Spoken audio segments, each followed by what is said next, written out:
Welcome to Wholesale Hotline, where we cover everything to do with wholesale real estate. I'm Jamil Damji. I'm Brent Daniels. And I am Pace Morby. And together we cover the most important parts of wholesale real estate. Lead generation. Conversion of sellers into contracts. And dispositions. Guys, remember when you're watching this show, do us a favor and squad up in the comments. Make sure that you are liking and subscribing to the YouTube channels and in the Facebook group Wholesale Hotline.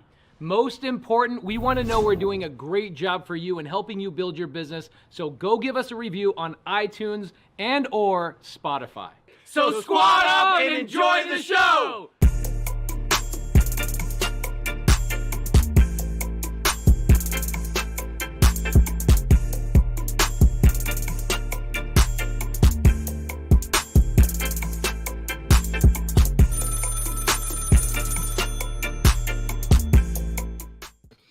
Welcome to Wholesale Hotline number 137.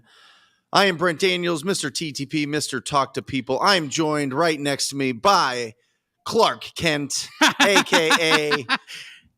Oh, no, it's Jamil Damji, the world's greatest wholesaler. Oh, my gosh, bro. The world's greatest creative finance / wholesaling / real estate entrepreneur, Pace Morby. And I'm excited, guys. Today is we have a guest on the show, and this is incredible. I remember 2-3 years ago, it was either 2019 or 2020. I was looking around. I was just seeing what was on YouTube about wholesaling real estate. What about it was there anything that I was missing? Was there anything that was new and fresh and up and coming? And I found this incredible channel and this incredible young talent. And she was in her room and she was just talking to the camera, and she was vulnerable and excited and passionate. And you could tell had that spark in her eye and that electricity in her voice, and just a beautiful smile, and just was absolutely crushing it. And I was like, oh my gosh, this channel is going to be absolutely outstanding. And I reached out to her, and we formed a friendship. And it is my pleasure to bring on to Wholesale Hotline Lily Thompson on the hotline. Say hello. Hey. That was such a wonderful intro. I appreciate it. Well, a lot of people are excited to have you on here. A lot of people have been watching your journey. You have truly, out of all of us, really documented step by step, from really knowing nothing about real estate to like doing it all, trying it all, tasting every little bit of it, whether it be house hacking, whether it be wholesaling, whether it be cold calling, driving for dollars, all of it you have documented. And I think that you just have a wonderful way to tell your story and to explain it to people so that people feel like they can do it too. And I'm just so excited to have you on here to share that over the next 90 minutes with our incredible Wholesale Hotline audience. Yeah, thanks for having me here, guys. You guys are so many of the 3 guys that I learned from and was trying to document. Hey, Pace said, try this. Let's go do it. That's it. And so, yeah, we're excited. Jamil. Oh, I'm starstruck right now. Well, you had to put on your glasses. Yeah, no, you had to see her clearly. I had to see her clearly. Also, she shines. That's it. And so it was just, I had an opportunity to actually to have a chat with Lily the other day, and incredible. You're just an incredible human being, creator, and you've given so many people the framework that they've needed to get started in their entrepreneurial and real estate journey. And it's so fitting that you are with us today. I'm just thrilled because this is the first time I actually see the screen. Yeah. There you go. I'm not like I'm being honest with you guys. I've been doing this show now 137 episodes of it, and I have not seen a single thing. All right, I'm honored. I'm honored you pulled out the glasses for me. And thank you to you 3 also for coming on my channel last week. The video, it came out super well, so I appreciate you guys.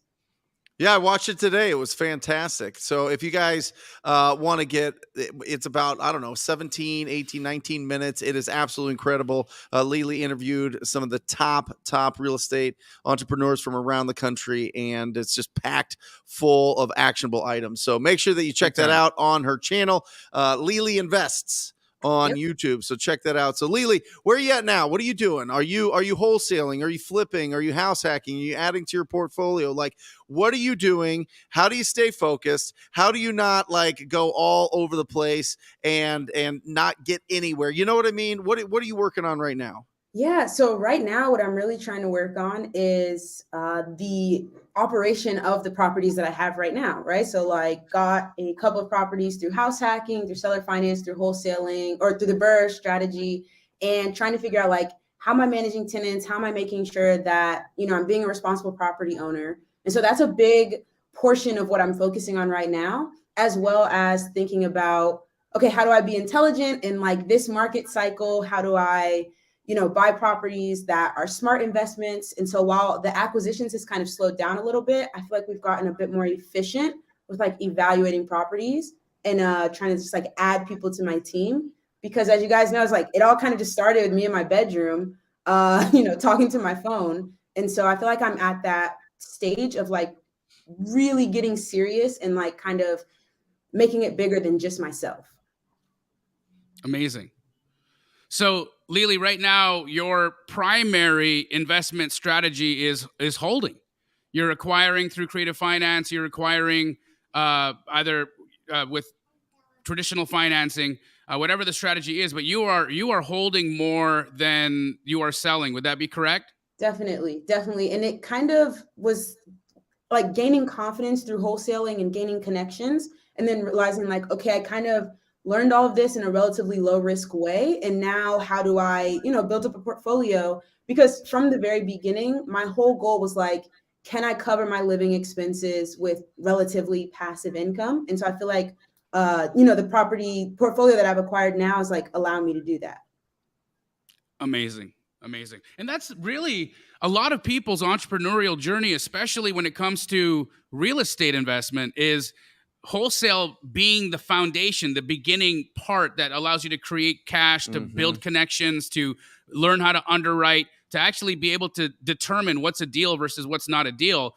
That should then allow you to make those acquisitions and build your passive income. And so it's absolutely great to have you here. We want to pick your brain as to what kind of deals you want to buy today, because right now the market has absolutely shifted, right? We've seen so many changes over the last couple of months, especially with respect to buyer demand, right? And so for me on the wholesale side, I'm primarily wholesaling, right? My strategies are much different than Brent Daniels. He likes to keep assets. Pace also, he's a major collector of property, and I'm constantly wholesaling. So I need to be in front of my buyers, having an understanding of what it is right now that's tickling the fancy.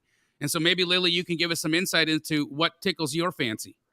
Yeah, I mean, just like always, guys, no expert, just trying to figure it out. But I think the idea of just buying below value assets, regardless of kind of where the market is. And what that's really come into for me is just properties that are like in physical distress. And I've been able to build up relationships with contractors and kind of like steal contractors, not in a negative way, but like get recommendations from, my buyers on, hey, who are the contractors you're working with? If they don't have enough work, can you send them over to me? And so now I feel pretty confident in taking on properties that I can get at a big discount because they're so physically distressed. And then that gives me confidence that, hey, even if the market drops 10, 15, 20%, I'm still buying it, 50% below value anyway, because they're in physical distress. And then I have, the systems and the team in place to renovate them and get them where we need in order to do, our cash out refinance or BRRRR strategy. So it's kind of like, if the market's here, then I'm still buying here. And if the market's here, I'm still buying here. And so much of that has been physical distress. And what I think I need to get better at, and something I'm still trying to learn, is like, where are those properties where it's not necessarily the physical distress of the property, but it's really helping the seller out of a tough situation that can still get me that big discount because I'm solving a problem of theirs that isn't necessarily just the house is in such bad condition physically.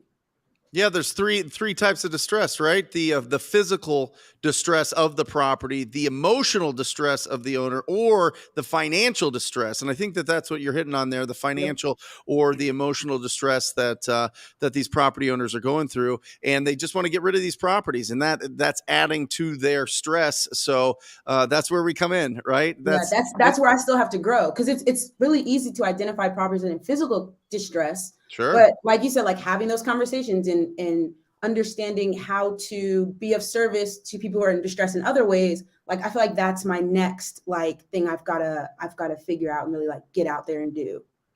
Interesting that you're bringing this up. I got home today from filming with Jamil, and I walked downstairs in the studio, and my wife is on the phone with a trustee stopping and postponing a foreclosure. My wife, that's what she's been doing for 12 years, right? She was a short sale negotiator for a long time.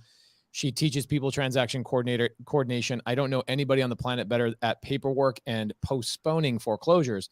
She's on the phone today with the trustee extending the foreclosure for a lady named Brenda, who lost her foot 3 years ago. She lost her husband 5 years ago. She only brings in like $1,500 a month in Social Security. And her auction date is October 2nd. She has no siblings. She has no children. She has nobody there to help her but somebody who is actively looking for those pain points. And so foreclosure, although it was on a moratorium for about 1.5 years, and yes, foreclosures, of course, from January to February were up like an infinite percentage because foreclosures weren't happening in January. But over the last 3 or 4 months, foreclosures continue to double and double. And now with the new interest rate hike of 0.75%, by the way, Cody Barton, my business partner, just told me that we just got quoted on 2 BRRRR deals that we're doing 8%. Yep. Okay. So I'm sorry, guys. You know, I'm not a big BRRRR lover. We do about 20 a year, but I don't love BRRRR just because I just don't like all the requirements, the multiple loans, all the work, all that kind of stuff. But we still do it. Well, we did 40 last year. We'll do 20 this year. Next year, we'll probably end up doing 3, right? It is crazy what's going to happen with interest rates. The economy is going to change. Home building is going to slow down. Mm-hmm. Buyers are slowing down. Our homes on the market from January, you know how many we had in Maricopa County in January? 3,500. A healthy market in Maricopa is between 20,000 and 25,000. That's a healthy, balanced market. We are now at 20,000 in just the last 6 months. We have basically added 17,000 average new homes on the market. So what does that do to prices? Jamil, does that lower prices? Does that make prices go up? What's going to happen over the next, I'd say, 18 to 24 months to our real estate market? Well, I think we've got an absolute cooling, right? That there's no way to deny that or to skirt around the fact that when you have more supply of anything, that prices will depress. And I think this gives us a huge buying opportunity, right? Because I am right now actively finding deals. In fact, anybody who tuned in to the challenge that I just did, we primarily were sourcing those deals on market. And I know Pace just completed the Elephant Challenge, and they were using that amazing software Privy to go and find opportunities on the MLS. Here's the beautiful thing. Real estate agents right now, they get it. They totally get it. It's a lot different. Direct to homeowner right now might be a little bit more difficult to get sellers to come to terms with the reality of where the market is right now. But real estate agents, they feel it. You want to know why?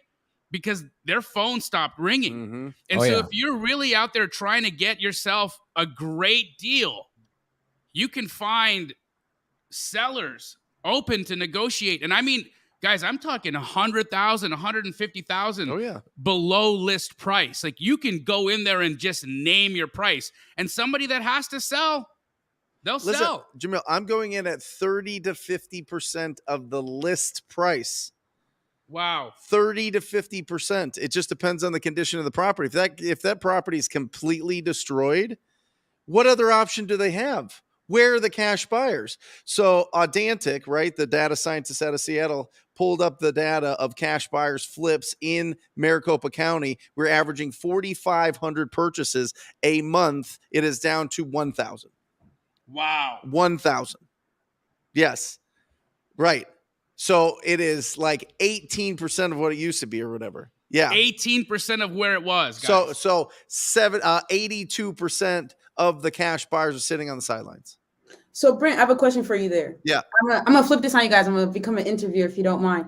Please. Mainly just selfishly because I want to learn. Like, do you have concern then at finding a cash buyer when you go to, do the disposition side of that deal? Or do you feel so confident that you got it, at 30 cents on the dollar that you'll find one of those, 18% that's still in the game, or you'll keep it for yourself? You have to work twice as hard to make half the profits right now that we did in April.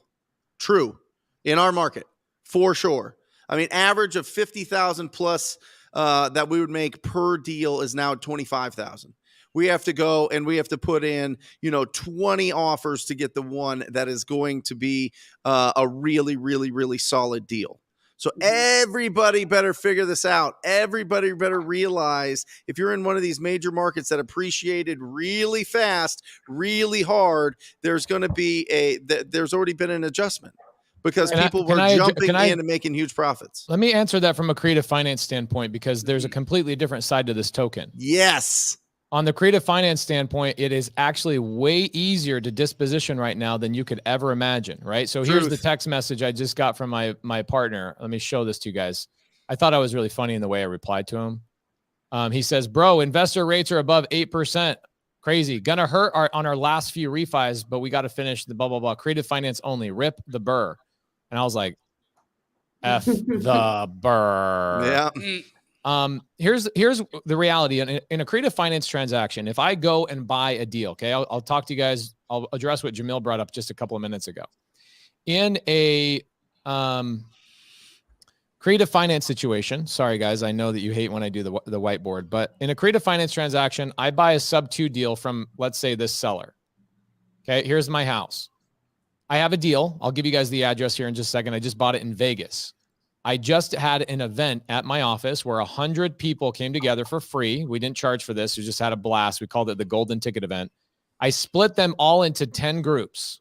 And all they did for 45 minutes only is they went around the group of all 10 people and they kind of round robined agent outreach on listed properties that had over 90 days on market.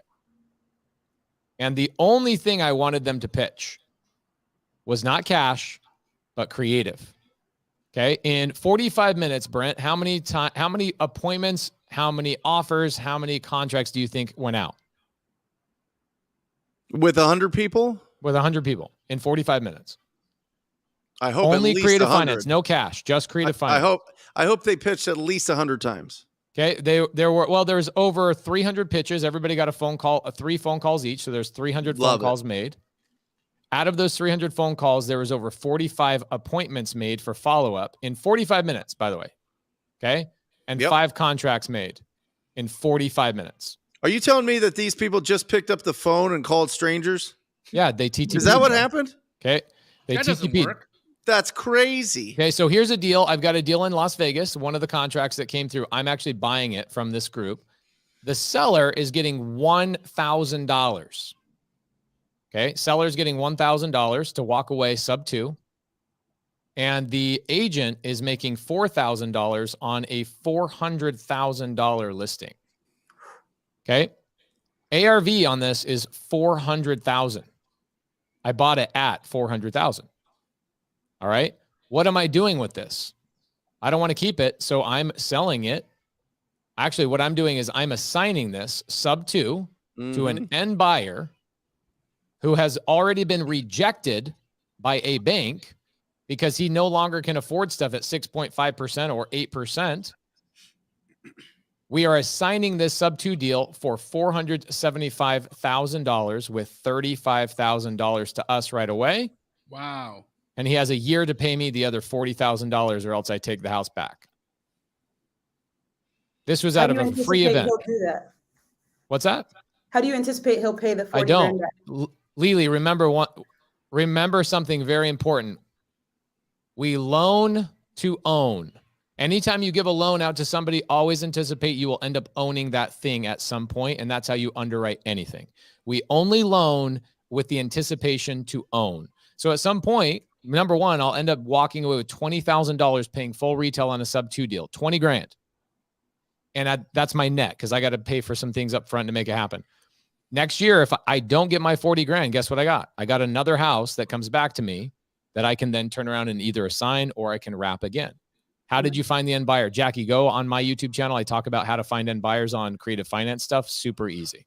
So for me, creative finance right now, when you got a homeowner looking for a home and they're being quoted 6 to 8% on the buy side, but I'm coming to them and saying, hey, I've got a sub 2 deal at 3.25%, but I got to sell it to you for 60,000, 70,000 over retail. Who actually pays more money? Ask this question. The person that bought a house at $400,000 at 7.5%, or the person that paid $475 at 3.25% interest? Oh, the guy who pays at the interest rate is going to nail you over the term of that loan. This is why creative finance, I mean, it's dominated, at least in my world, for the last 5 years before all of this. But when you see interest rates hiking and everybody in the burr world, I burr. But I know how painful the burr can be. It completely shuts off. Like the burr will shut off for a good 6 months. And why it will shut off for a good 6 months is because homeowners take a while to catch up to what's going on in the market. Yep. And that usually takes about 6 months. They're belligerent. They believe I should be getting this much money. Homeowners, Jamil said this the other day about the purple sky. Jamil, say that purple sky thing again. Well, it's interesting, right? So I use this analogy of, say you walked out of your house today and you looked up at the sky and the sky was purple today. Mm-hmm. It's always been blue, but today it's purple. Yeah. Right? Well, you look over to your side and your neighbor's out there on the street with you and he's looking up at the sky too. And you look at him and you say, it's purple sky today. He says, yeah, it's a purple sky today. Weird. And you go into your house and you talk to all the people in the house right now who haven't seen the sky yet. And you say, hey, it's purple sky out there. You know what they're going to say? Absolutely not. No, it's not. The sky's never purple. It's always blue. So I believe that anybody who's in this industry that's feeling this and understanding, everybody who understands what we're dealing with right now, those are our purple sky guys. Yep. Right? And the purple sky guys are real estate agents. They know better than anybody because they're on the front line. Their phones have stopped ringing. Guys, they put themselves into so many situations. Imagine how many BMWs got leased between January and March of this year from real estate agents. All of them. All the BMWs. Why is there a car shortage, guys? You want to know why? Because realtors. Yes. Okay. They were balling out. They were balling out. Them and loan officers. Absolutely. And guess what's not happening anymore? Their phone ain't ringing. So they got to figure out how to make some money so they can pay that lease payment on the BMW. Well, you got to have a BMW to make sure that people know that you can sell luxury homes, right? And it's all an act. It's all an act. So there you go. Lease a car. Yeah. Does anybody want to take over some of these agents' leases with me? Let's go. Jamil, what are you looking for, dog? You know there's an agent on here right now dumping their lease. What do you want? I want them to actually sell me the house that they've got listed right now for a better price. That's even better. 30 to 50% of list price. That's what we want. I want you to keep your car, Mr. or Miss Agent. I just want you to have a realistic conversation with your client about where this house is actually going to trade in today's market. Well, and listen, Lily, you brought up a great point. I mean, listen, when we're negotiating, whether the market is increasing, whether it's flat or whether it's down, it's about the price, the terms, and you, right? So if they don't like your price, then you have to go terms. As long as they like you, as long as they want to do business with you, as long as you have that certainty and likability when you approach them, then they're going to want to do something with you. And what Pace is saying is, hey, y'all better figure out how to put together some creative deals because, one, you could package them and wholesale them and still pay the bills, still replace your job, still build up a nice nest egg to buy the properties that you truly want to keep for a long period of time, or the ones that you find for the first time ever, right, Pace? I mean, for the first time in this market in the last few years, at least since I've been coaching since 2017, you really have to understand creative financing. You really have to give that other option out there as a real estate entrepreneur, or you're going to just have to really, really, really fist fight for every single deal from a cash purchase. 100%. You will. And listen, they're out there. They're absolutely out there. There's still there's more equity in the real estate market than ever before. right? There's still plenty of equity. If there's equity, then we can give cash offers, right? We can go out there and make a really, really, really good deal happen. But if you add some tools to your toolbox, or at least squad up, that's the whole point of the show, squad up with people that understand what is going on and how to have that good quality conversation with that distressed property owner that helps them understand what terms means, then you're going to win. You're going to absolutely win. The momentum doesn't stop ever. You're an entrepreneur. You're the 10%. There's 1 out of 10 people. We had this conversation this morning, Nisi. We're 1 out of 10 people that actually want to go out there and serve the community on a high level every single day. There's no turning off being an entrepreneur. No, there's turning off being an employee. There's turning off just having your own little job that you do here and there, and then you take some time off. When you are a business owner, you're on all the time.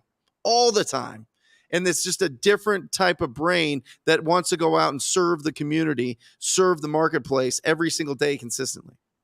Check this out, guys. When people tell me like, oh, creative finance, it's like, oh, it's like a needle in a haystack. I'm like, okay, well, let's first off go to landwatch.com. There's 11,603 active owner finance sub-2 deals nationwide. This is farms, agriculture, RV parks, lakes, all sorts of stuff just on this. Then when you go and you look at the MLS, okay, you look at the MLS, there is over 5,000 listed properties right now on nationwide MLS. In Arizona alone, there's like 300 listed on the MLS.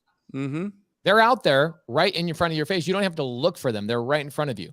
Then this is the kind of stuff I run into in my free Facebook. Check this out. This is great. This just popped in there yesterday. If you guys go into our free creative finance Facebook group, you'll see my students posting stuff like this.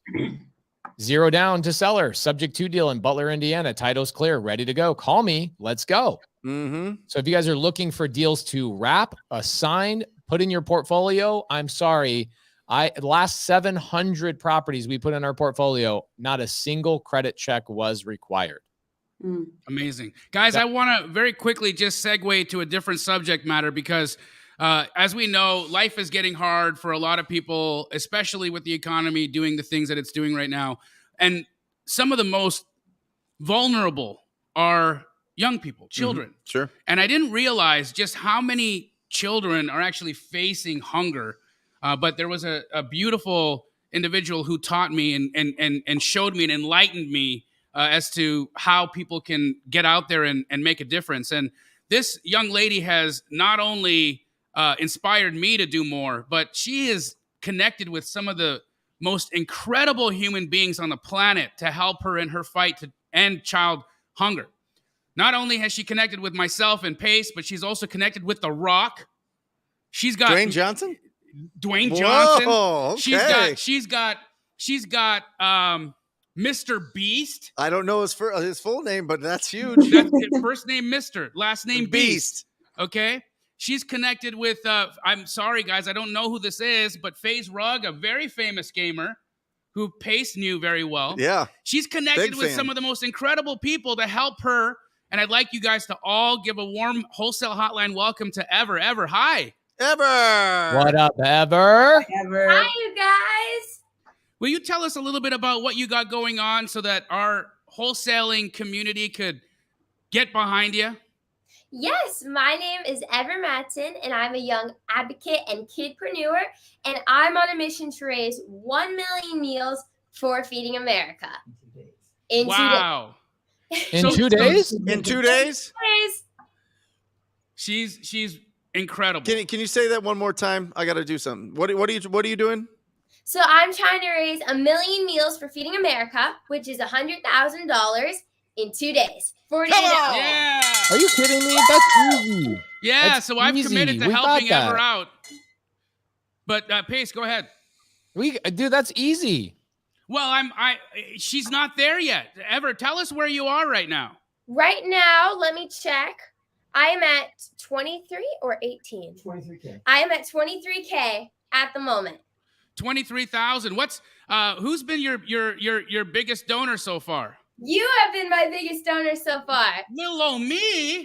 Dang. Well, I just so happen to have some rich friends. That's right. Well, I do have a question for Pace and Brent. Are you Yes. guys going to let Jamil upstage you? There's never Absolutely been a not. time that's going to Absolutely happen. not. Ever. He's got baby money. Don't worry about it. We got He's got you. baby money. My wife, what did Jay-Z said? He says my wife got more money. What, I can't remember, what does Jay-Z say? Absolutely. I absolutely love it. Yep. Thank Jamil, you. Jamil, So what are we are you doing? allowed to Yeah, say are how we much you helping with the donated? audience? Yeah, guys, we want your help. Ever needs your help. I'm actually going to put her in front of a yacht full of influencers this week to make sure that we reach that goal. And then my understanding is Mr. Beast is going to match. So, guys, understand that every dollar that you're going to put out right now is going to double. So if you guys have at all the desire to help this young lady on her journey to end and feed 1 million kids, guys, 1 million kids. 1 million kids. How do we get that link, Ever, so we can put it in the chat? Okay, so it should be Team Feed $7 challenge. Let me see real fast. Hold on, let me type it in. And I'm going to tell you, there's no way Jamil's beating me, okay? First and foremost. I love a healthy competition. How old are you, Ever? I'm 13 years old. Well, that's how old Charisma is. You're the age of my daughter, and I'm really proud of you. I'm going to show her this episode and say there's a very inspiring person that I think you need to connect with. This is the link. Let me see if I can copy paste it and send it to you guys. It's $7 challenge on Team Feed, and right now we are at 23K. Jamil donated 10K, so he's our biggest donor so far. And give us just the URL, the website address. Let me see. And Pace is going to type it in, put it in our chat, and then audience. Hold if on. you What's guys would like to, what's the website again? Say it again. It's $7 under Team challenge. Feed. Yes, $7 it's hard challenge. to find. I'd use that. It's kind of hard to find, but Use the link. Yes, I'm using the link right now. I don't know if there's a chat in StreamYard. Here we go. I think there's a little private chat in the corner. Let's see. I'm trying to paste it. How do I? If you spell it out, we got a lot of great note takers. We got well over 600 people watching, and they will type it in the side chat for you. Spell it out. Yeah. Okay, it's the only problem is it's a little hard to find, and it's a link. So I'm gonna do No my problem. best. Type it out. Let's go. There we go. Awesome. I just sent the link in the chat. all right. We'll put it up there. We'll put it up on there, guys. If I think she can only private Put in chat the to us, so private it's in chat. there. I got There it. you Don't go. worry. I got it. Watch. My I got man. this. Come on, Pace. Check this out, guys. All the Bada money's bing, going bada to Team boom. America. Everybody. Okay, How here's did the you get $7 involved? challenge. Ever, how'd you get involved? So my dad actually had a nonprofit called Project Rescue Party, and I started this when I was 7 years old. And instead of just being sad about the things that the homeless children were going through, I wanted to not just be sad, I wanted to create a solution. So I decided to take action and create my very first charity called Child Hunger Sucks, These Suckers Save Lives. Here, wait, let me grab one of my lollipops. So, Jamil, are you allowed to say how much you donated? I donated $10,000, Pace. Okay, so Ever, here's what I'm going to do. I'm going to donate $11,000 today because I have to beat Jamil. And I'm going to donate it on behalf of my sub 2 community, all of my students and myself, $11,000. Amazing. So let me ask you, Ever, I have another question for you, a little follow-up. Who's your current largest donor? My current largest donor is actually Jamil. No, Well, hold on. if- I just committed to $11,000. Let me ask that question one more time. It's Who you. is your current largest donor? It's you. I got to give it to you guys. Current largest donor. Wow. Well done, Pace. Well done. Let's not clap just yet, Oh. Pace. Oh, no. dude. Somebody's coming in with a cool 12.5. Wow. What the f- Here we go. Wow. Come on now. Thank you so much. Wait, we have some competition now. That's right. Jamil, you might Everybody have out there, to listen, Jamil, you whether might have it's to a pull big- out your real wallet. Whether I'm it's a pulling big, tonight. Whether So it's a big donation or a little donation, everybody, guys, everybody chips in. Yep. Everybody in the audience chip in. This is absolutely incredible. This is something that I think that anybody can get behind, and make sure that if it's $7, it's $7. It doesn't matter. Exactly. It's the point of giving, and I'm telling you, when you give, you receive. Always. 1,000%. Yep. I mean, if you really want to go down the rabbit hole, you can go into, tithing and all that type of thing, and giving something that feeds your spirit, feeds your soul, and watch what happens in return. I'm telling you, it is a blessing, and it is the best investment you can make is in children. And thank you, Ever, for giving us the opportunity. of course, thank you guys so much. I'm seeing Mr. Beast tomorrow. So whatever I get tonight is going to be doubled tomorrow. Awesome. So thank you guys. Amazing. If anyone Great wants job, to match it, if anyone wants to go to 20 and match it, it's going to be all doubled tomorrow. Great job. So Everett. great. So great. We've got a lot of folks in the chat here, and I'm pretty sure that amount is going to skyrocket today. Ever, you are very, very, very, very inspiring, and we're all so proud of you, and we're championing you. We really want to see you hit your goal and make this happen. And all those children that you're going to help feed, they're all thanking you as well. Thank you guys so much. I appreciate it from the bottom of my heart. Thank you so much. And we'll see you in San Diego in the next couple of days. Awesome. You're awesome, Jamil. Thank you so much. Take care. Thank you guys for having me. Have a great night. Good Thank night. you. Great job. Let's ring the bell for this Let's young ring lady. the bell. Come on, everybody. Yeah. Great job, Everett. Amazing. That's awesome. 13. 13. Isn't that, guys, for any of you that haven't Amazing. taken action yet, there was 2 reasons why Ever was on here, because I said there was no way that Pace and Brent are going to let me be the biggest donor. And so let's get her on Wholesale Hotline and really paint you guys into an opportunity. Really, Yes, it was I an appreciate the opportunity. opportunity. Yeah, it was a great opportunity I for love you it. guys. And then on top of that, I just wanted everybody who's on watching Wholesale Hotline today to see that you really can have no excuse to take action. This young lady, I mean, look at the folks she's connecting with, right? Mr. Beast is the biggest YouTuber that exists. Mm-hmm. And here she is connecting with The Rock, the biggest movie star that exists. Pace Morby, the biggest and greatest creative finance investor of all time. Mm-hmm. Mr. TTP, the man who tells us all exactly what we need to do to get things done. The person who paved a lot of roads for me, Brent. And absolutely, like, this to me is just such an incredible opportunity, guys. And I'm just so proud of her. And if you guys aren't inspired to take action today in your dreams and what you're trying to accomplish in life, I hope Ever really lit a fire under your behind. Do you wire it in? How do you get it in there? They just take it? Yeah, you just do it you just use your credit card. I deeded a house over, and they took it as $11,000 donation. There you go. Bada bing, bada boom. Sub 2, I got you guys. If you guys feel like you want to add more to it, I'll put the link in the side chat, but that's on behalf of our community as a total. Last time we did something this cool was for Miles, about 2 years ago for your birthday. We had a gentleman in our community, our collective communities. He lost one of his legs, and he was hit by a drunk driver. And we donated 30 grand on Jamil's birthday in about 7 minutes is what it took. So guys, if you feel inspired, you're feeling like you want to donate, feel free to do so. Also, no pressure. Totally understand. Jamil, that's pretty cool, bro. Thanks for bringing that opportunity to us. Yeah. Absolutely. Guys, just like Brent said, everybody chips in. Yep. Amazing. I love it. We got 40 more minutes or 50 more minutes. You want to get into some Q&A? Yeah, let's get it. Absolutely. I'm sure people are just chomping at the bit to ask Lily some questions. She is here. She is live. So Lily, are you still wholesaling? I think with the market turning the way that it has, it's really a smart thing to generate cash.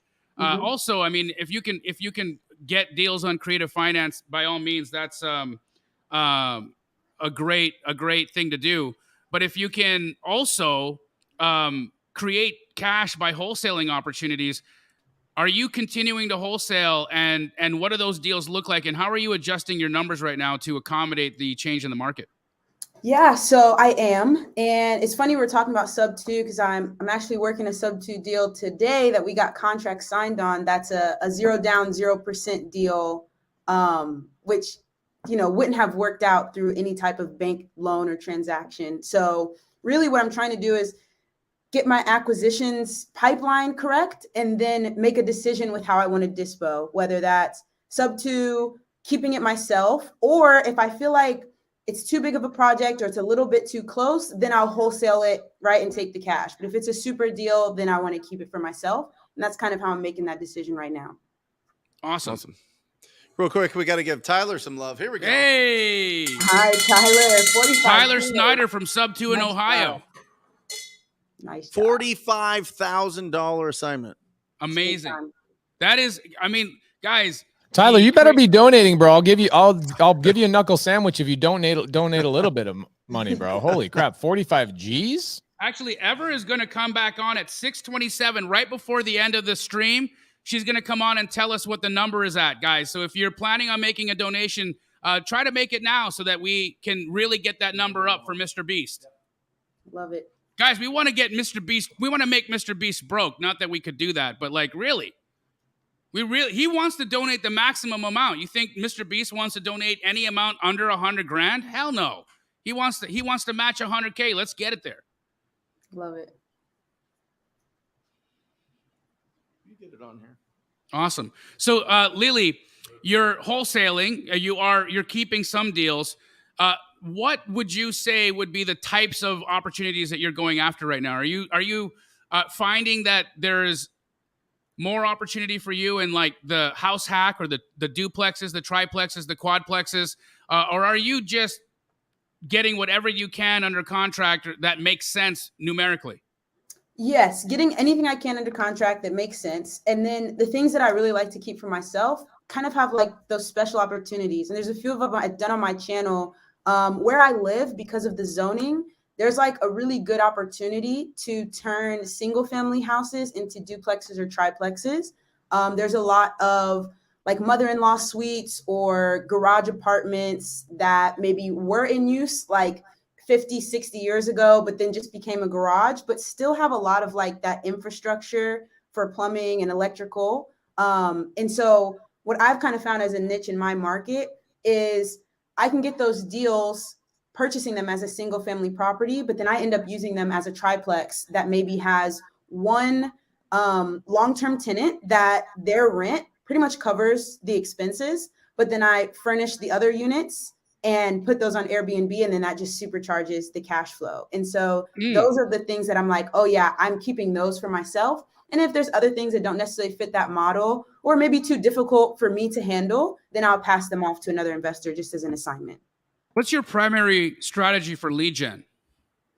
So I'm doing ballpoint marketing letters. Yeah, so I got the chance to connect with Ryan Dossie, and we actually got a 33-unit apartment building under contract. We didn't end up going through with it, and I kind of put the story on my YouTube channel.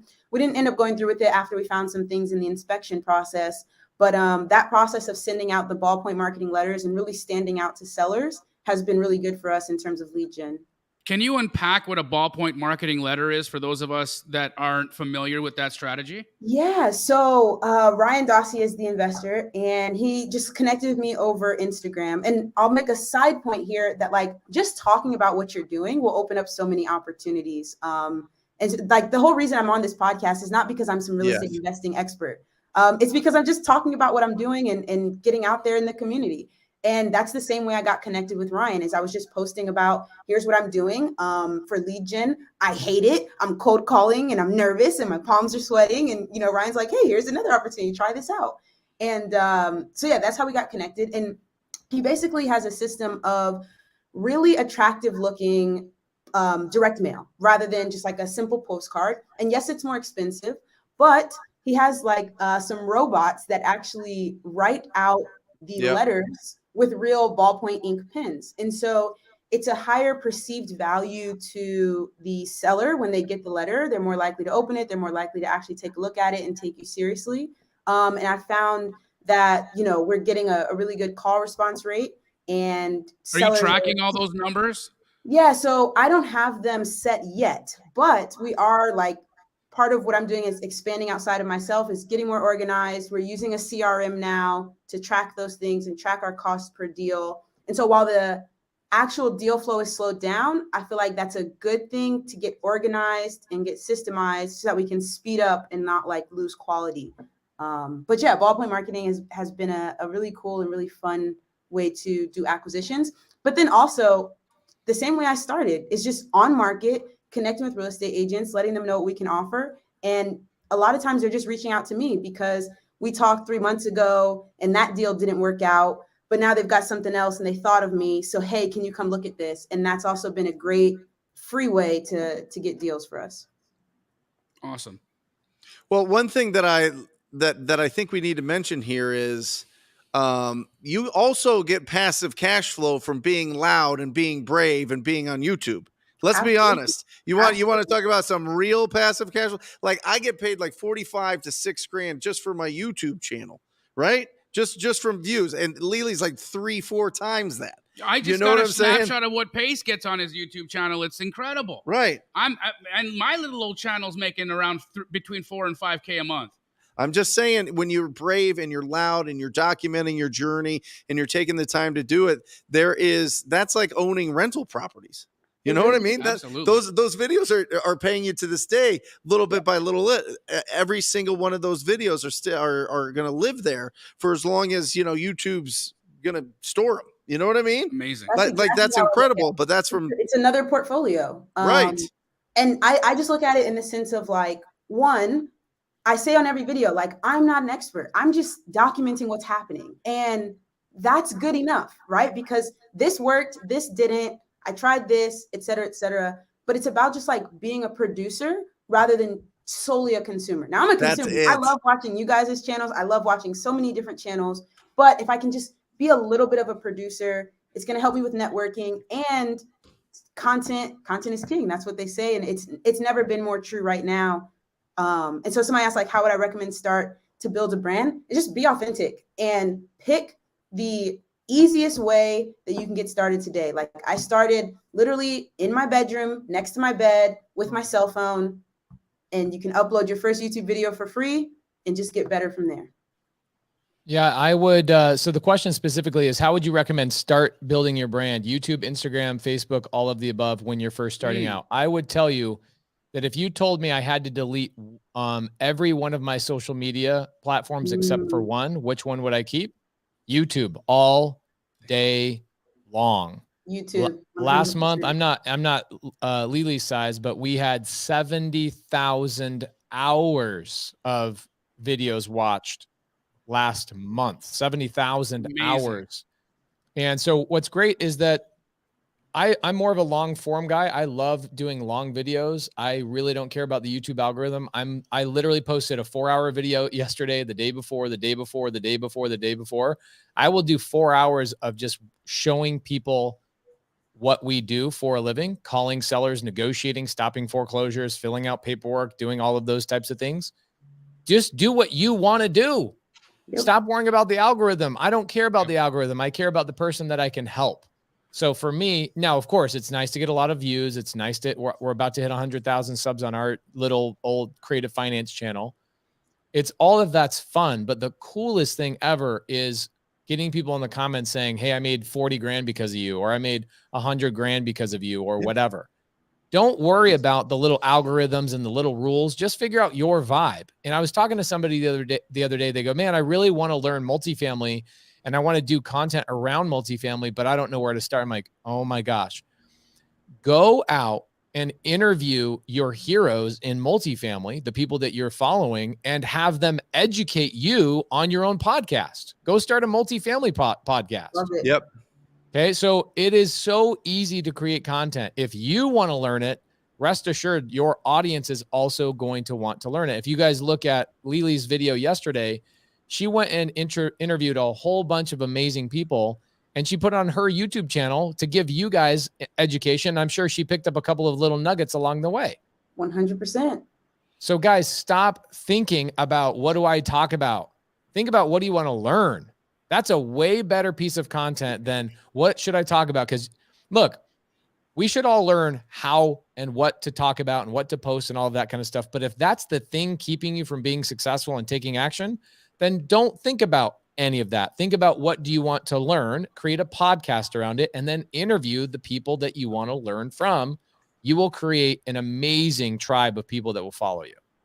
I love that advice, Pace.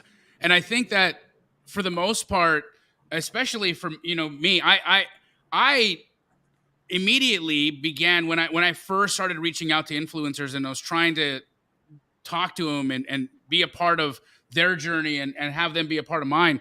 I had a lot of fear. I had a lot of irrational fear about reaching out to people of influence and asking if there was anything that I could do to have a conversation with them. Mm-hmm. And you know what was really interesting is that it wasn't as scary as I thought it was. People are actually genuinely nice. Yeah. They want to share. And people that are farther along the journey, guess what they remember? Where they started. Right? The people that are genuinely, that care about those behind them, they help. And so, guys, please don't have an irrational fear in your mind that you couldn't reach out to a Pace Morby or to a Lily or to a Brent or to myself or even ever for that matter and try to get somebody to have a conversation with you about what they've been doing and what their journey has been. Dude, I just had a DM come in and they saw that I'm flying to AIMNATCon in Dallas, a multifamily event for Brad Sumrock. And they said, Pace, you probably don't check your DMs, which, Jamil, do I check my DMs? Every one of them. I voice memo hundreds of people a day, and I've done that for 7-8 years. I'm an Instagram fanatic. I love it. And he says, Pace, I know you're going to be in Dallas. You probably won't even check this message. Any chance you can stop by our fire station and shake all of the firemen's hands that are always watching your videos? I was like, here's my email. I'll be there in 2 minutes. Like, let's go, guys. Nobody's stopping you. Just reach out. Freaking reach out. I'll give you guys 2 more things. So like when I think about content, I think about one, you can be like an information mover, right? Like you can interview somebody and move that information through yourself to the other people who want to know it. You can produce information about what you're learning, right? Like just documenting as you go, or you can share information about what you're doing and what you already know. And I'm thinking about Ashley, who's one of the hosts of the Bigger Pockets Rookie podcast. And she's on this video here that you guys are seeing on screen. And she talks about how she specifically started her Instagram page to get on the Bigger Pockets podcast. Like every single Instagram post she made, she was like at Bigger Pockets podcast. Like, this is what I'm learning. This is what I'm doing. I went to a property today. Here's who I talked to. And she just put herself out there. And she said, like, within a couple of months, here come the producers of the Bigger Pockets podcast. And now every single week she gets to interview and talk to amazing investors and learn things and stay motivated simply for putting herself out there and, being loud. Like Brent says, like, just be loud about it. Guys, this video, this YouTube channel, some people are asking, what is Lily's YouTube? Her YouTube channel is here in the side chat. It's also on the screen right now. I pulled up her channel on the screen so you guys can see. Watch how easy this is to subscribe, okay? You go like this. You come down. There's this little thing, and you go right here. Boom. It's amazing how, I don't know if you know the algorithm, or not the algorithm, but I don't know if you guys know this statistic, but about 70% of people that watch your videos will never subscribe to you. Yeah. Or more. It's crazy to me, like how hard you work just to get like 10, 20, upwards of 30% of people that watch you to ever subscribe to you. And Lily, I see your production style and I see that you there's no way you're not scripting and like taking the time and producing. You put in hours and hours into a video before you even turn the camera on. Yep. Right? Your editing team does a phenomenal job. They do. You guys are spending time, energy, money, resources, etc., to change other people's lives. Guys, go and look at Don. Don got those. Don loves it. Appreciate you, Don. Don That Juan. like button. Amazing. Guys, go and get that set up. Go freaking subscribe to that. Elizabeth says, what's the name of the mailing system again? Guys, the name of the mailing company is Ballpoint. Is it Ballpoint? Marketing. Marketing. Yep. Okay. Does Ryan own that company? Ryan Dossie. Yep. Ryan My Dawson. man. Yep. And I will say, just shout out to Ryan, and on my channel, I've said this many times, like I try out different programs and softwares, and sometimes I cancel and say, hey, I'm no longer using that, or sometimes say this is something I pay for. Ryan also owns Call Porter. And so when a call comes in from those direct mail letters, we sent out a 5,000 piece campaign. And so that we can instead focus on closing deals, those phone calls, seller gets the letter, they call the number, that goes into Call Porter, where they take the call, they schedule the appointment, and then we go show up. And so that's been a great process for me to kind of not have to do so much of that upfront work.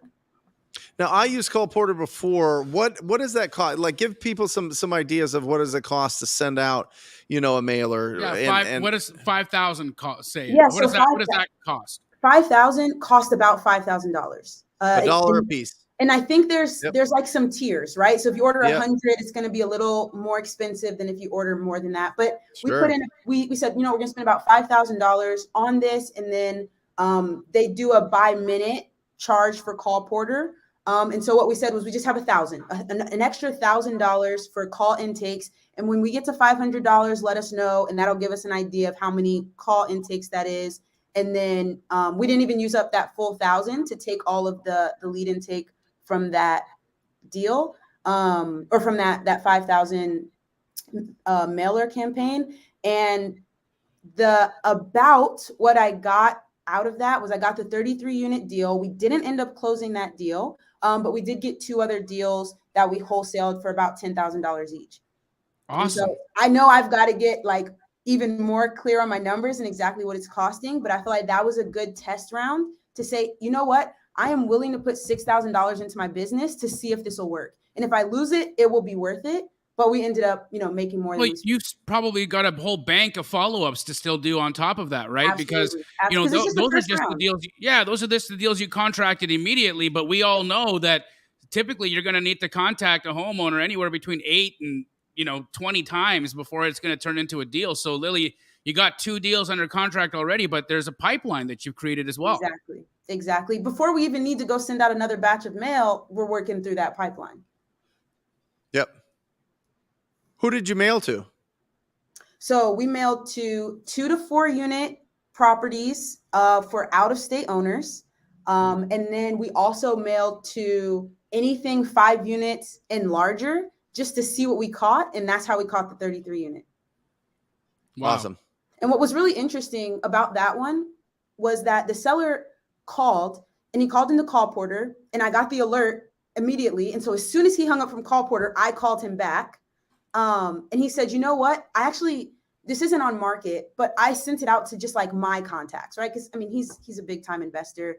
The 33 unit was his smallest property, his over like 5,000 units. He said, I sent it out to my contacts, but your letter looks super professional. So I wanted to know like who you are and what you do and like how many units you have. And I'm like, oh, I have like 10. He's like, I've got 5,000. I'm like, I've got 10, but like, I'm trying to get into this. This would be my biggest property so far. And even though, it didn't work out to the point where we didn't close on it, that's still such a great connection that I made. And he's like, well, you know what? I'll just put you on my list for, we're always 1031ing some of our smaller properties into bigger properties, et cetera, et cetera. So I don't really view that as a loss at all. It was, I sent out such a professional looking letter. I handled the process professionally and authentically. I was honest with him. This is my first time doing this. Here's where I'm at. And because of that, I think that's going to be such a great relationship down the road. Both in terms of mentorship and in terms of future deals. You said something there, Lily, that I want to highlight, and I think everybody watching, they need to pay attention and take notes to this one thing. She said authentic and honest, right? Mm-hmm. She could have very well have done the dance, and I've heard a lot of people, and I've seen a lot of people do the dance. You talk to somebody, and they say, I own 5,000 units. How many do you own? And you just say you don't, you own none, or say you own 10 like Lily. What ends up happening is people bullshit. Yep. They lie. Right. But guess what? That lie is it's a form of energy, guys. And the person on the other side of that line feel the lie. Yeah. They understand that you're not being honest with them. Right. And so when you start your whole relationship on the basis of a faulty foundation of BS, guess what ends up happening to the rest of that relationship? Dumpster fire. Truth tellers and truth seekers. You have to be a truth teller and a truth seeker. That's how you run this business long term. Your reputation means everything. 1,000%. Everything. That's incredible. And that's an incredible person to have in your squad. You know what I mean? Now you can have those higher level conversations. You always want to be around people that have and done way more than you. And I think it's real important before we move on. I want to pull on this thread of when you're sending out direct mail, it is so critical that those calls get answered live. I'm just telling you, that's why Lily's using Call Porter. They are a service that answer those calls live so she can have a life, right? Yep. So that you know, when she's out there hooping it up and she's out there working out and she's out there locking up deals and fixing houses and doing everything that she's doing, she doesn't have to stop everything to answer a phone when the mailers hit, because typically when they hit, it's boom, boom, boom, boom, boom, boom, boom. Yep. And it's usually within 1, 2, 3 days of when they hit, and having Call Porter answer those is critical, because then you know who is an actual lead and who's not. And they feel like there's a professional on the other side. And that starts to build the trust for sure. There was a comment Pace put up, and it said, "I thought you had to fake it till you make it." And here's why he was just joking.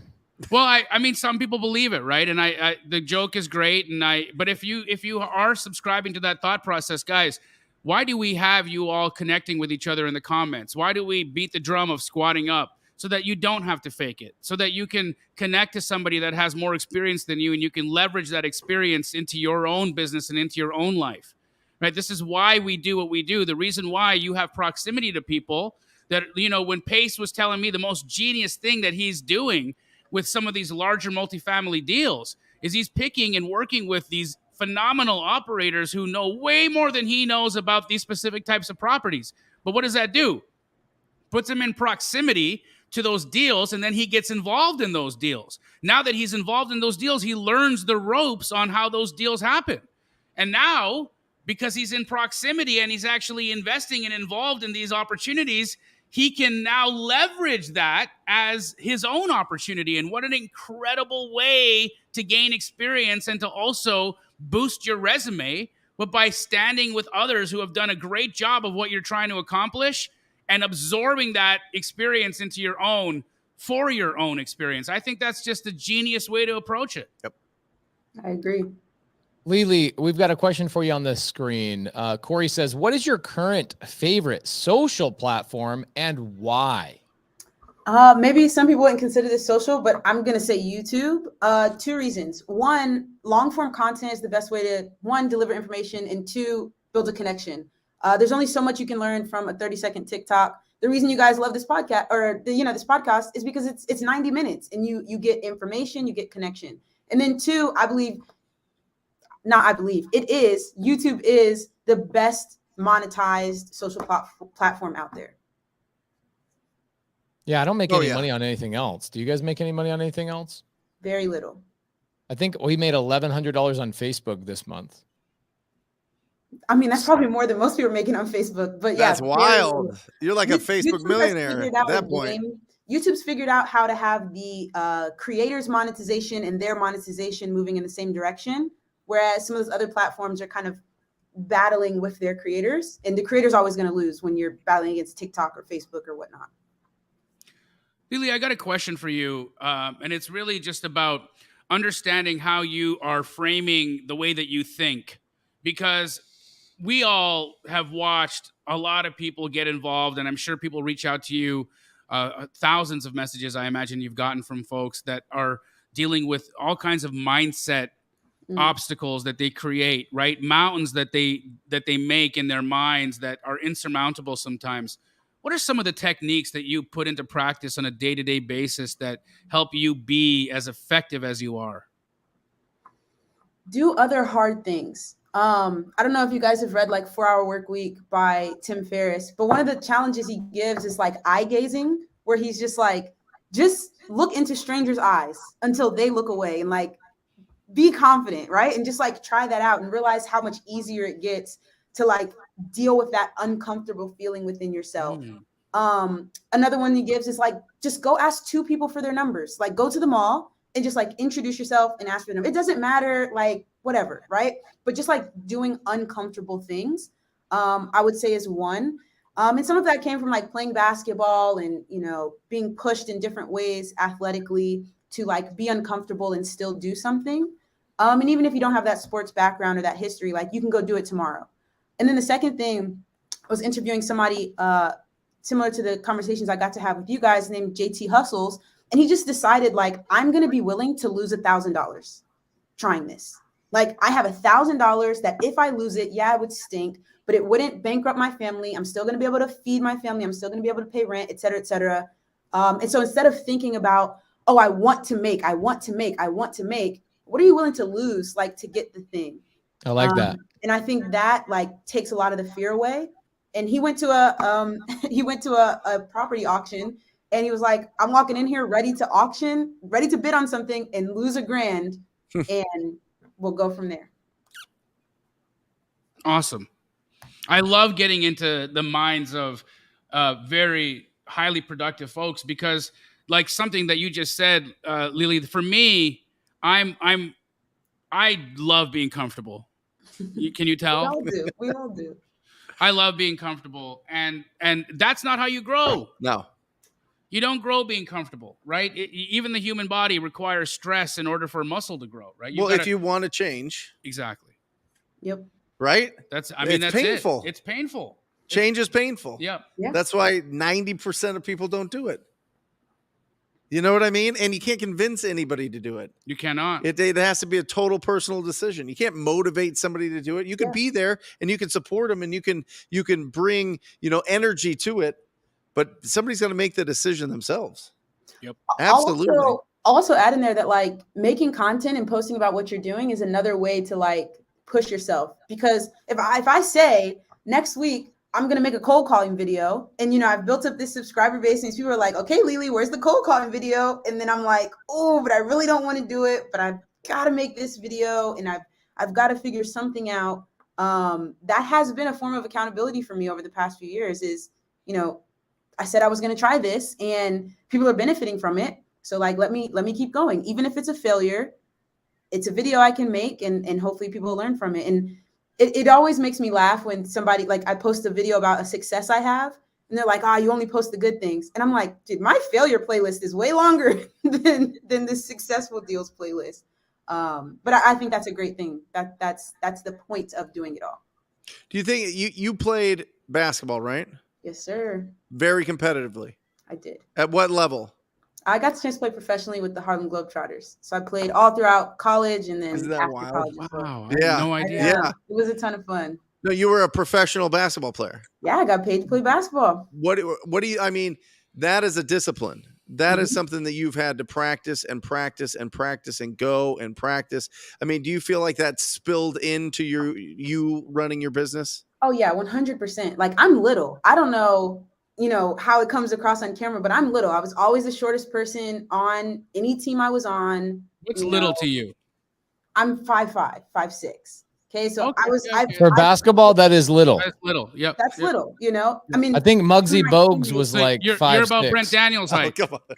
What does that make you? and I mean, even in the girls' game, like I played with teammates who were 6'6", 6'7", got a full foot on me, and so I was, because I still do basketball in the summers, and I still help athletes who want to get to the Division I or professional level. And something I said to them was like, it was way easier to build my real estate business than it was to become an elite basketball player. Because so much of basketball is built on like your physical capabilities. Yes, it's mental, but so much is built on your physical capabilities. And now you're telling me like I'm moving into real estate and into finance and into content creation. And it doesn't matter if I went to the gym this morning or could lift this amount or could run this fast. Like it's all on this. Oh, that's easy. Like I don't have to wake up at 5 a.m. and like go to the gym and shoot thousands of shots. I can like pick up my cell phone. I can like go talk to someone. Here's like, your gym. Yeah. It feels easier. It feels easier in that way. Yeah, that's it. Not 5'6". Awesome. Do you guys remember how tall Muggsy Bogues was, or am I aging myself? He was very short. Probably, but he was like 5'6", I think. Yeah. No. No, was he shorter? He was shorter. Let me see. Surprisingly, he was 5'3". Oh, there you go. Wow. There you go. That's 5'3". right on Remember, Muggsy. this boy could dunk though. I want to see what he looks like now. He could dunk? Oh, yeah. Yeah, he could throw it down. Like Yep. Yeah, I didn't have that. He's no Spud Webb. He's no Spud Webb. I mean, both Spud of Webb them. won the slam dunk contest, and he was like 5'6".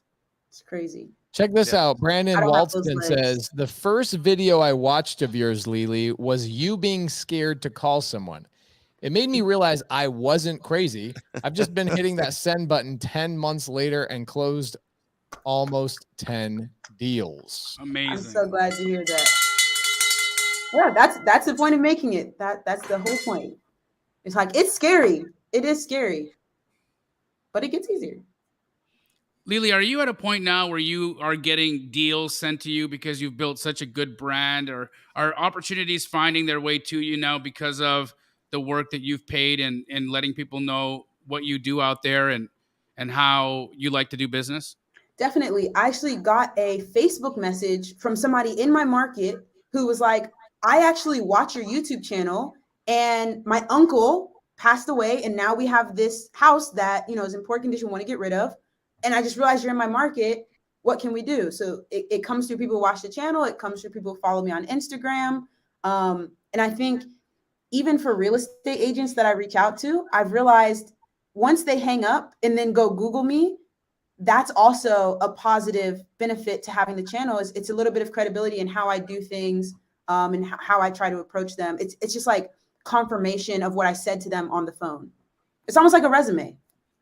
You can also find really good talent by letting them know that you can get them more business. And I'm talking contractors, I'm talking title companies, I'm talking private money lenders. When you're documenting what you're doing, you get to have that conversation. I was trying so hard to get a contractor to put some additions at the cabin up in Flagstaff, right? And Flagstaff is this mountain town, notorious for just an underserved market with contractors.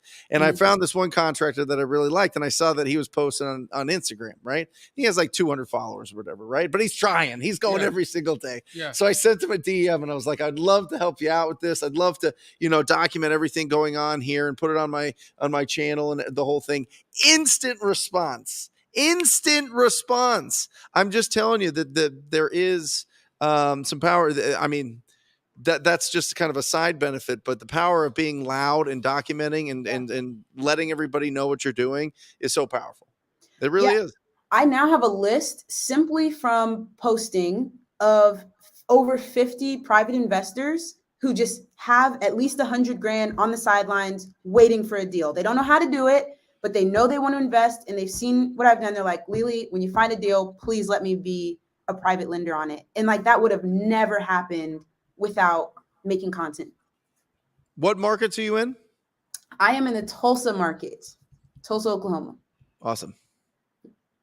Great. It's a great market. You know who else is in that market? Tariq Al Musa has about 200 houses out there in Tulsa, Oklahoma. You guys should connect. Yeah, we should. It's a great market. You have to have a license to wholesale out there? You do. And so what I've done is somebody on my team, we got licensed so that we can, abide by all the rules, and we disclose that to sellers. We also offer to, for that person on my team to list the property if that's going to be the best way to go. So I myself am not licensed, but when that law hit, we did go ahead and go down that path. Pace, can you imagine how much damage Lily's going to do when she learns all these creative finance techniques? Oh, you're muted, buddy. Sorry, I was saying it will be insane. My daughter I'm excited, Pace. Yelling in the background how excited she is to see Jamil in glasses. I'll be sure to document some of these sub-2 deals on my channel, Pace. Please do. Would love to watch it. So I see a comment I want to address real quick. So yeah, Seth said that, I'm wrong. You don't need a license. You can't publicly market the house without one. There's some gray area in that law. My interpretation of reading through things and talking with some of the experts kind of in my market is publicly market text messages, emails, social media. It's not too clear. And so for us, it was just worth it to go ahead and get licensed to make sure we're 100% on that side of the line. I promise I'm not trying to fool anybody or make anybody get licensed. That doesn't help me in any way. That was just my best practice so I can sleep at night and make sure I'm completely on the right side of the line. Yeah, I like that. Yeah. I like that. I like that you're going that route because you just don't want to worry about it. And there's always somebody that will say something. An agent will see an email, an agent will get a text, or somebody that gets upset with you will say something like, "You're marketing this property. You and I don't have a relationship. How dare you send this to me? You're not licensed." So you having somebody on your team that's licensed just gives you the authority to say, "Hey, buddy. Hey, dude. Hey, champ. Just so you know, we got somebody on this team that is licensed." I do like the way you're handling that. Yeah. Well, and a like you said, lot of we need agents, time. a lot of agents will reach out, right? If they see that you're selling these properties, or heaven forbid, they put an offer on one of your deals and you don't sell it to them, here it comes. Yep. Here it comes. They're going to Especially when complain you're to the making Department of content. Real Estate, and then all of a sudden you have to unravel that, and then all of a sudden your attention is unraveling that deal, explaining that deal, and not on going out and serving the community, and it turns into a nightmare. So, This is an interesting conversation right here. So Jennifer Bonner says it's not hard to get licensed. Okay, well, I'm going to tell you something. Wholesalers are interesting. Okay. Me being one of them, I do wholesale. My wife is the licensed person on our team. By the way, Jamil, I don't know if you saw this, but Laura and Rahima's team were the largest recruiter for Elena Cardone last week for her whole EXP downline, which is amazing. Cool. So we love real estate agents. I just don't ever want to be one. Okay. And I was having a conversation with somebody the other day. They said, Pace, why not being an agent? I go, here's my thought. And tell me if I'm crazy for thinking this way. This is something weird in my mind that popped in. I go, when you go out and you become an investor, it's like moving out of your parents' house. You're out on your own. You're like doing the thing. You're like living life. You get to make your decisions. You decide you want to have ice cream at 1:00 in the morning, maybe not even come home at all. It's your house. You can do whatever the heck you want. Then when you go and get licensed, it's like moving in to your parents' guest house. Technically, yes, it's still your house, but you're on their property. And it's like, I can't just walk out to the pool naked. That's my parents' pool too. I can't just do stupid stuff at my parents' house. And I can't just justify, well, it's my business. When you're an agent, you actually have a broker that looks over everything you're doing. And so, Jennifer, it's not that it's hard to get licensed. It's that some people, it's a personality thing. Okay. Some people don't like to live in their parents' guest house.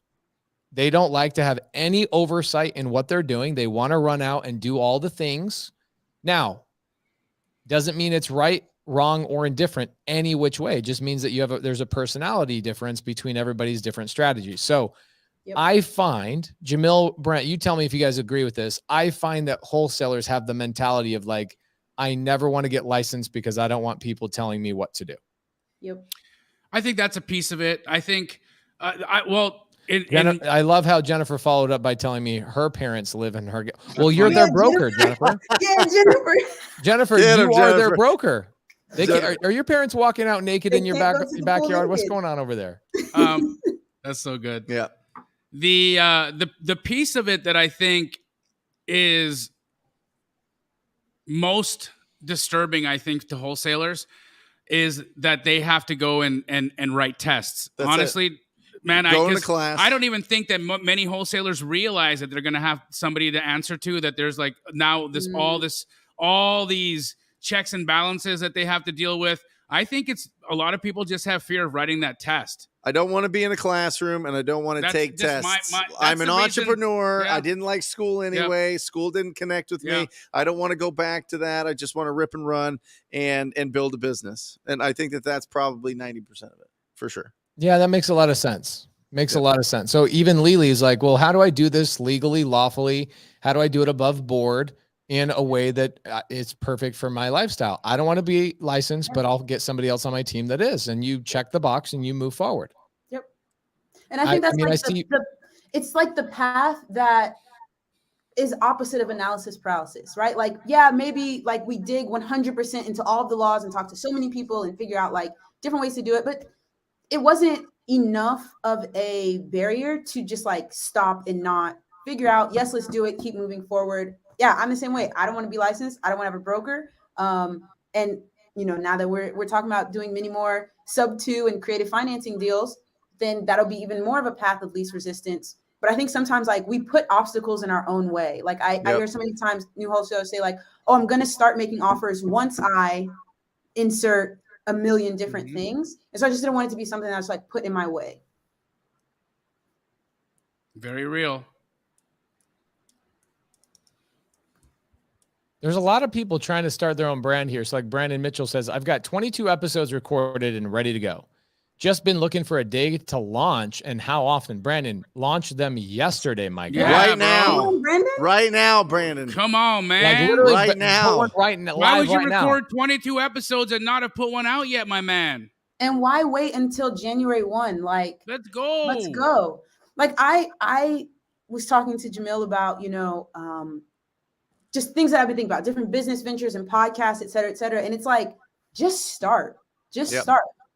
And you get better as you go and you get answers and you figure things out. But like, you'll always kick that can down the road if you don't just start. Yeah, there's always going to be something that comes up. There's always going to be something that stops you. Just put it out there. Just put it out there with confidence. You know what I mean? Just put it out knowing that you did your best to explain what you had going on. You know what I mean? And then people will tell you, oh, I really like this. Oh, maybe explain it this way or whatever. You know, if it's good comments, bad comments, whatever, it's going to help you. It's going to help you like really provide value. Have you ever watched or read or listened to the book Atomic Habits? Yep. Okay, so when you look at that and you read the story, you guys remember the story about the photography lessons and the class, the photographer class put together? Jamil, do you remember the story? Yeah. So they have a great story that tells the answer to this. Photography professor comes into his class, start of the semester, says, okay, you're going to be graded on two things. One side of the room gets graded on one, and the other side of the room gets graded on the other. This side is going to be graded on the frequency and how many photos they take. This side of the class is going to be graded on how good their photos are. Yeah. In fact, we're going to judge them like almost, I want perfect composition, perfect lighting, perfect whatever else. And then we're going to have a competition at the end of the year to find out who takes the best photo of the year. And when you dig deep into the story, even outside of Atomic Habits, I dug deeper and I did the research on this whole entire story. There were students in there that were hazing the first group, the group about the frequency. The students that were judged based on their quality were hazing and teasing the people based on their frequency. Like, we're going to smash you. We're going to kill you. We're going to this and the other. Our photos are going to be the best, blah, blah, blah. And you guys already know the end of the story is that the people that won at the end of the year were the people that took the most photos.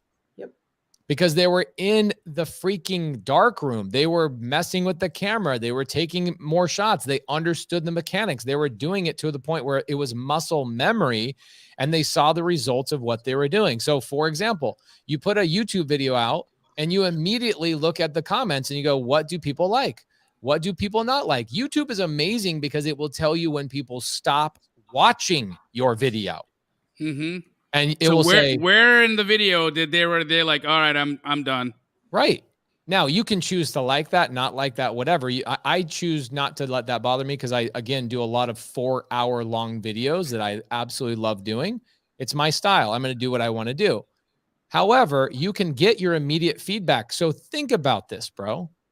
Brandon Mitchell, if you launched video number 1 today, and you told us on the Wholesale Hotline, hey guys, in the comments, I've got my new YouTube channel. Please give it some love. We'd have 200, 300, 400 views on that video pretty quickly.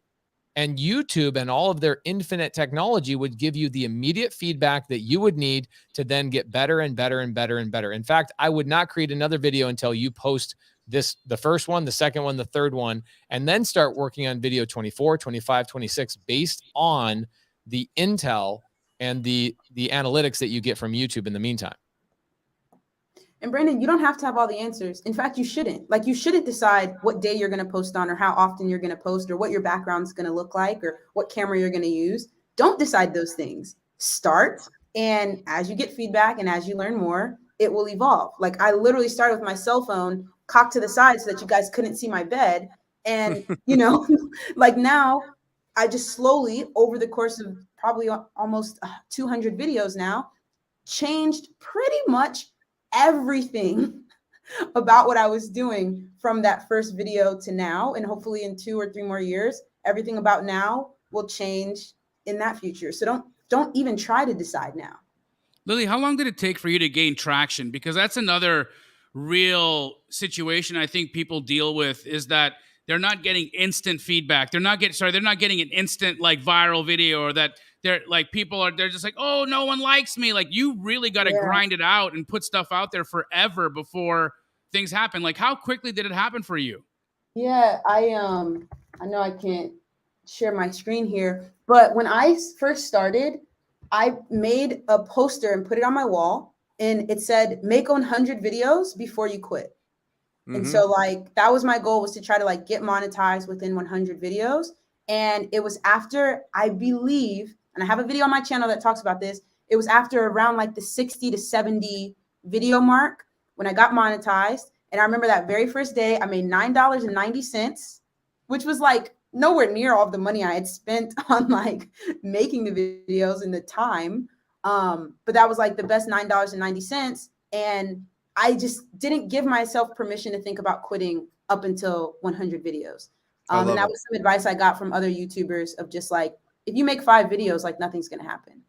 So unpack that for the folks here that don't understand the YouTube terminology. How many subscribers did you need to get to before you got monetized? Yeah, so for YouTube, you need to get 1,000 subscribers, and you need to also have 4,000 watch hours. So meaning people have watched 4,000 hours of your content. But the great thing about YouTube is you can have really long content. Like, it's expected to have, 15, 20, 30, 4-hour long videos. And that all builds up to you being able to get monetized. And once you do get monetized, those little ads that play before your video, the 5 seconds ads that you can skip, or the 10 seconds that you can't skip, the creator keeps about 55% of the ad revenue. So say Coca-Cola puts an ad on your video and they pay $100. Per 1,000 views, you would get $55 of that, and YouTube would take $45. And that's why I say YouTube is such a great platform, because the more money you make, the more money they make. And so then they have the, initiative to push your videos when you start making some money, because it's also going to make them more money. Awesome. Do we have Ever back? Yeah, we're getting down to the end here. I'm waiting for her to hop back on. I'm interested to see what that total got to. Yeah, any last questions here before we get to the end, guys? Throw them in. Do you like the 4-Hour Workweek book? Yeah, I love it. I'm actually rereading it right now. I read it a couple years ago, and what I'm doing now is I'm rereading it, but I'm going chapter by chapter and actually working on implementing. I'm notorious for just going straight through a book, but I'm trying to go slow and actually implement some of those things. What do you like about it? I like the idea of like the dream lines. So he talks about like, what do you actually want for your life? And one of the exercises in the next 6 months, like, what are 4 things you could be doing, being, or having? Oh, come on. That would, like, change We're your at life. 50. 50K. You're at how much? Let me turn on my here. 50K. 50K. We are at 50K right now. You guys are awesome. I had to change my outfit.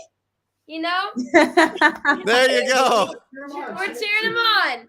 I love that. That's amazing. Halfway there. Halfway there. That was my goal. Ever, you're gonna get there tomorrow. Mr. Beast is about to give you at least there. 50K. Yeah, the goal is to get to 100K. We're gonna get there. Oh, also, I have an offer. I'm gonna donate 5K from my lollipops if anyone wants to match. So from selling my lollipops, I go out every weekend. I was gonna donate 5K from my lollipops if anyone would like to match that. Oh, you know that we're gonna have somebody match that. Who wants to match her $5,000 lollipop Ever, you know challenge, what? guys? Who's got it? I got you. I'm Hey! gonna Wow. All right, there you go. 10 more K. There we go. We made it to 60 now. So close. I love it. I love it. Wow. I got you, Ever. I know, right? My dad said I gotta hang out with Jamil more. That's Yeah. right. Oh, you I do. need- You I need wait more till friends like tomorrow. Jamil, You wait too. till tomorrow, Ever. We're gonna have Here, a let great me time. take a video for my Instagram story, and let's all say how much we're at. Is that okay with everyone? And we're Yeah. great with What do you it. want us to say? We could all just scream like we're at 50K. Is that okay? Okay. All right. Okay. I got you Three. the other way. The other way. Which way? Vertical. 3, 2, 1. We're We're at 50K!